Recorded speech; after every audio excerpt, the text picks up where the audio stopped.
waxaan ka digaynaa ninka dhahay ee caananuug kuma noolaan kara Soomaaliya mise xamar kama lihi dalka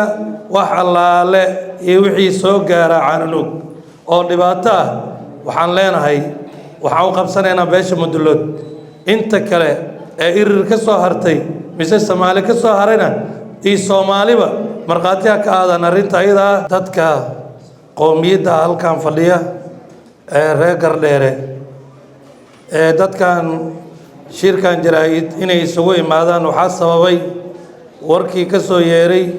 xildhibaan Xaadoole ee ahaa nin mas'uul ah isagoo nin Soomaali ah inuu maanta nin Gardheere ah yiraahdo laangaaba tahay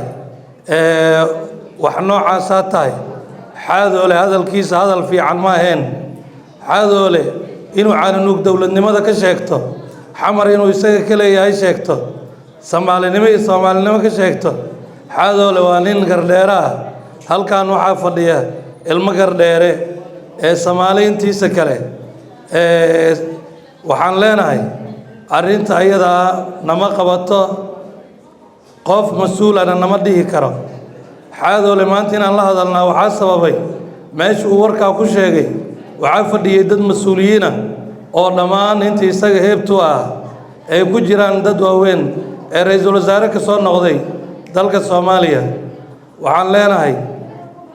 dadka annaga gadaasheena jooga mise dalkan ku noolnahay jooga ee irir annaga dhabarkan saarana annaga wadada kuma sheegno inay laangaab yihiin in meeshay joogaan dadkooda joogin annaga dadkooda ah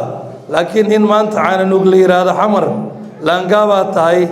Gardheere Soomaaliya tahay in la yiraahdo Gardheere Soomaaliya waa qoomiyadda ugu weyn Soomaali ee saddexda dal ee Soomaaliya Itoobiya ee Suudaan kaliya dadka degan waaye Kenya degan la dhihi kara dadka kaliya ee ugu miisaanka iyo mugga weyn waay mid kale waxaan ka digaynaa ninka dhahay ee caananuug kuma noolaan kara Soomaaliya mise xamar kama lihi dalka wax allaale iyo wixii soo gaara caananuug oo dhibaato ah waxaan leenahay waxaan u qabsanaynaa beesha Mudulood inta kale ee irir ka soo hartay mise Soomaali ka soo harayna